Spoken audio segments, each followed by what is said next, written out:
ኧረ ወይኔ እንዴ እማዬ ሌባ ቤት ውስጥ እዚህ ቤት ውስጥ? አዎ እዚህ ቤት ውስጥ ይኸው። ወይኔ እማማ ዝናሽ ተንቃለሁ። ሄይ ምን እያረክ ነው? እያየሽ አይደል? ልሰርቅ ነዋ።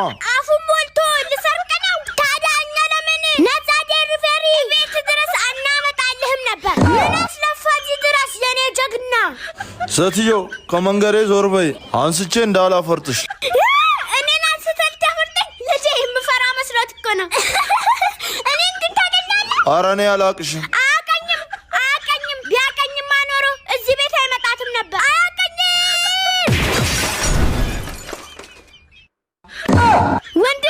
ወንድሜ ዲኮደሩስ ነይ ዝም ብለሽ። እሺ ይኸው አየህ ልጄ፣ ይሄ እኮ ሌባ አይደለም፣ ምስኪን ነው ምስኪን። የኔ ወንድም ቢያንስ ዴስቲቪውን ውሰድ፣ ጨዋታ ታይበታለህ። ኧረ እኔ በዴስቲቪ አይደለም ጨዋታ የማየው፣ እና ስታዲየም ሄደህ ነው ጨዋታ የምታየው? እኔማ በስልክ